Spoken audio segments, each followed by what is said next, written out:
എനിക്കും state mission director Shri Jeevan Babu IAS ഞങ്ങളെ രണ്ടുപേരെയുമാണ് സർക്കാർ ഔദ്യോഗികമായി അയക്കുന്നതിന് തീരുമാനിച്ചത്.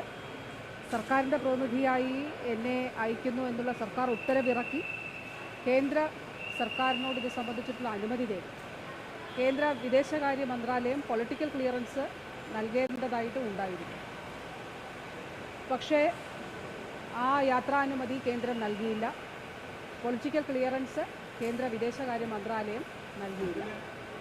അപ്പോൾ ഇന്ന് രാവിലെ തന്നെ ചീഫ് സെക്രട്ടറി തലത്തിൽ തന്നെ അതുപോലെ ഡൽഹി റെസിഡൻറ്റ് കമ്മീഷണറും ഇതുമായി ബന്ധപ്പെട്ട പേപ്പറുകളെല്ലാം ഓരോ ടേബിളിൽ നിന്നും മൂവ് ചെയ്യിപ്പിച്ച് അവസാനം ഫൈനൽ ഡിസിഷൻ എന്ന നിലയിലേക്ക് എത്തിയപ്പോൾ അത് നൽകപ്പെടാത്ത സാഹചര്യമാണുള്ളത്. അവസാന നിമിഷം വരെ ആ അനുമതിക്ക് വേണ്ടി കാത്തു. അപ്പോൾ ഇവിടേക്കുള്ള യാത്രയിലും ഇത് അന്വേഷിക്കുന്നുണ്ടായിരുന്നു, ഡൽഹിയിലേക്ക് വിളിച്ച് അന്വേഷിക്കുന്നുണ്ടായിരുന്നു. റെസിഡൻറ്റ് കമ്മീഷണർ മന്ത്രാലയവുമായിട്ട് കോൺടാക്ട് ചെയ്യുന്നുണ്ടായിരുന്നു, ചീഫ് സെക്രട്ടറി കേന്ദ്രവുമായിട്ട് ആശയവിനിമയം നടത്തുന്നുണ്ടായിരുന്നു. പക്ഷേ അവസാന നിമിഷം എങ്കിലും നമുക്ക് ആ അനുമതി ലഭിക്കുമെന്നുള്ളതാണ് പ്രതീക്ഷിച്ചത്.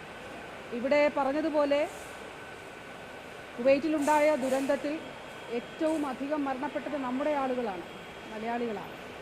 തീർച്ചയായിട്ടും ഓരോ 49 ഇന്ത്യക്കാർ മരണപ്പെട്ടിട്ടുണ്ട്. ഓരോ മരണവും വേദനിപ്പിക്കുന്നത്. പക്ഷേ ഏറ്റവും അധികം കേരളത്തിൽ നിന്നുള്ള നമ്മുടെ സഹോദരങ്ങളാണ് മരണപ്പെട്ടത്. അവിടെ വിവിധ ആശുപത്രികളിൽ 3-4 ആശുപത്രികളിലായി അനേകം ആളുകൾ പരിക്കേറ്റ് ചികിത്സയിലാണ്. അതിതീവ്ര പരിചരണ വിഭാഗത്തിൽ ചികിത്സയിലുള്ളവരുണ്ട്. അവരുടെ കുടുംബങ്ങളൊന്നും അവർക്കൊപ്പം ഇല്ല.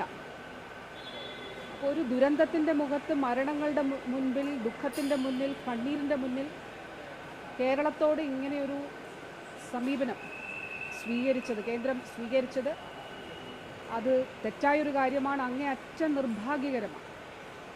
ഒരു കാര്യം പറയാനായിട്ടുണ്ട്.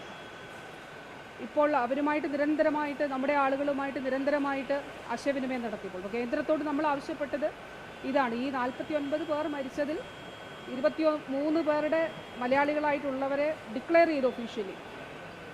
ഒരാൾ കൂടി മലയാളിയാണ് എന്നുള്ളത്, പക്ഷേ അതിന് ഐഡൻറ്റിഫിക്കേഷൻ ഔദ്യോഗികമായിട്ട് നടത്തിയിട്ടില്ല. അപ്പോൾ ഈ ആശുപത്രികളിലുള്ളവരെ പോയി കാണുന്നതിനും അവർക്കൊപ്പം നിൽക്കുന്നതിനും അതോടൊപ്പം തന്നെ ഇന്ന് ഇവിടേക്ക് എത്തിക്കുന്ന അല്ലെങ്കിൽ ഇന്ന് അവിടെ നിന്ന് പുറപ്പെടുന്ന വിമാനത്തിൽ ഉള്ള മൃതദേഹങ്ങൾ കൂടാതെ 1-2 മൃതദേഹങ്ങൾ കൂടി ഇനി കൊടുത്തുവിടാനുമുണ്ട്. അപ്പോൾ ഈ കാര്യങ്ങൾ അവിടെ നമ്മുടെ ആളുകൾ അവിടെ പ്രയാസപ്പെടുന്നുണ്ട്. നമുക്കത് മനസ്സിലാക്കാനായിട്ട് കഴിയേണ്ടതായിട്ടുണ്ടായിരുന്നു കേന്ദ്രത്തിന്. കാരണം വീട്ടിൽ നിന്നും നാട്ടിൽ നിന്നും ദൂരെ മറ്റൊരു രാജ്യത്ത് കഷ്ടപ്പെടുന്ന നമ്മുടെ സഹോദരങ്ങൾ, അവരുടെ വേദനയിൽ ഒരു സർക്കാർ ഒപ്പം നിൽക്കുന്നതിന് വേണ്ടിയിട്ട് ശ്രമിച്ചപ്പോൾ, അതിനു വേണ്ടിയിട്ടാണ് സർക്കാരിൻ്റെ പ്രതിനിധിയായിട്ട് അയക്കാൻ തീരുമാനിച്ചത്. അത് നിഷേധിക്കപ്പെടുന്ന സാഹചര്യമാണ് ഉണ്ടായത്. അത് അങ്ങേയറ്റം നിർഭാഗ്യകരമാണ്. ഏതായാലും ഒരു കാര്യം ഉണ്ട്, അത് എന്തൊക്കെ വന്നാലും ഈ ആളുകളെ, ഈ കുടുംബങ്ങളെ, നമ്മുടെ ഈ സഹോദരങ്ങളെ സംസ്ഥാന സർക്കാർ ചേർത്ത് പിടിക്കും. സാധ്യമായിട്ടുള്ള എല്ലാ കാര്യങ്ങളും ചെയ്യും. ഇപ്പോൾ ഏറ്റവും അവസാനം അവിടേക്ക് ചെല്ലുന്നില്ല എന്ന് അറിഞ്ഞുകൊണ്ട് അവിടെ നിന്ന് നമ്മുടെ ആളുകൾ, അവിടെ നിന്നുള്ള ദൃശ്യങ്ങൾ ഉൾപ്പെടെ അവിടെ നിന്നുള്ള വിവരങ്ങൾ ഓരോ നിമിഷവും എന്ന നിലയിൽ അറിയിച്ചുകൊണ്ടിരിക്കുകയാണ്.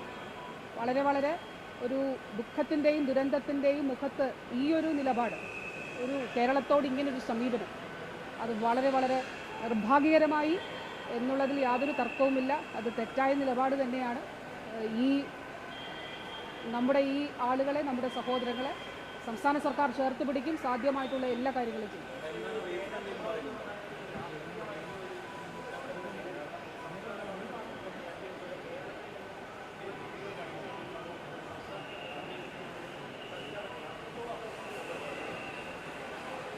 അങ്ങനെ വേണം മനസ്സിലാക്കാൻ.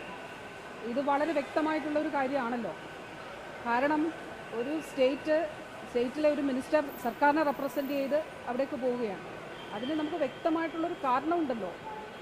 നമ്മുടെ ആളുകളാണ് ആ മരണപ്പെട്ടവരുടെ ലിസ്റ്റിൽ ഏറ്റവും അധികം നമ്മുടെ ആളുകളാണ് ഉള്ളത്. അതോടൊപ്പം അവിടെ ചികിത്സയിൽ കഴിയുന്ന, വിവിധ ആശുപത്രികളിൽ ചികിത്സയിൽ കഴിയുന്നവരിൽ ഭൂരിഭാഗവും നമ്മുടെ ആളുകളാണ് ഉള്ളത്. അപ്പോൾ തീർച്ചയായിട്ടും സംസ്ഥാന സർക്കാരിൻ്റെ പ്രതിനിധിയെ അവിടേക്ക് അയച്ചുകൊണ്ട് അവർക്കൊപ്പം അവർക്ക് വേണ്ടതായിട്ടുള്ള കാര്യങ്ങൾ ക്രമീകരിക്കുന്നതിനും ഏകോപിപ്പിക്കുന്നതിനും വേണ്ടിയിട്ടാണ് എന്നെ അവിടേക്ക് അയക്കാൻ സംസ്ഥാന സർക്കാർ തീരുമാനിച്ചത്. പക്ഷേ അത് നിഷേധിക്കപ്പെടുന്ന സാഹചര്യമാണ് ഉണ്ടായിട്ടുള്ളത്.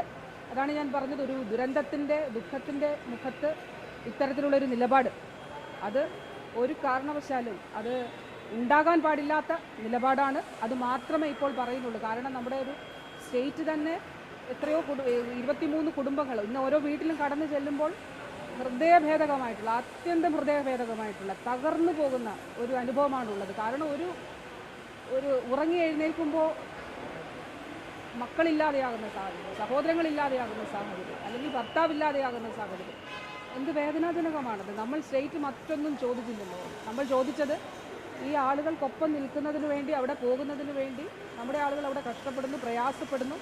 ഈ ദുഃഖത്തിൽ അവർക്കൊപ്പം നിൽക്കുന്നതിനും ഈ പ്രവർത്തനങ്ങൾ ഏകോപിപ്പിക്കുന്നതിനും വേണ്ടിയിട്ട് ഒരു അനുമതിയാണ് നമ്മൾ ചോദിച്ചത്.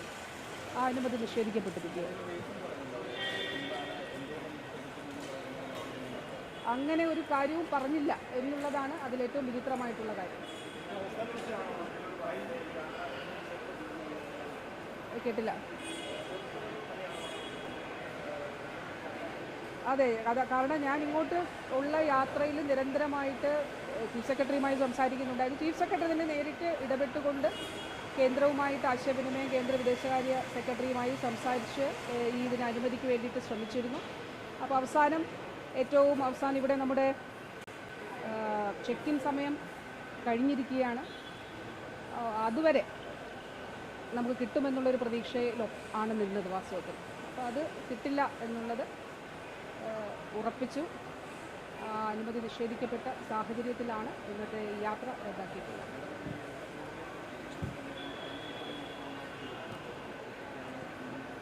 അവിടെ ഇപ്പോൾ ഞാൻ നേരത്തെ പറഞ്ഞതുപോലെ ഈ മൃതദേഹങ്ങൾ ഇവിടെ നാട്ടിലേക്ക് എത്തിക്കുന്നതിന് വേണ്ടിയിട്ടുള്ള ക്രമീകരണങ്ങൾ നടക്കുകയാണ്. അവിടെ നിന്ന് നമ്മുടെ മലയാളികളായിട്ടുള്ള ആളുകൾ അവിടെ ഉള്ളവരാണ് ഈ വിവരങ്ങൾ നമുക്ക് അപ്ഡേറ്റ് ചെയ്ത് തന്നുകൊണ്ടേയിരിക്കുന്നത്. അപ്പോൾ അവിടുത്തെ പ്രാദേശിക സമയം ഒരു 12-ന് ശേഷം 1 മണിയോടടുപ്പിച്ച് അവിടെ നിന്ന് പുറപ്പെടുമെന്നുള്ളതാണ് ഇപ്പോൾ മനസ്സിലാക്കുന്നത്.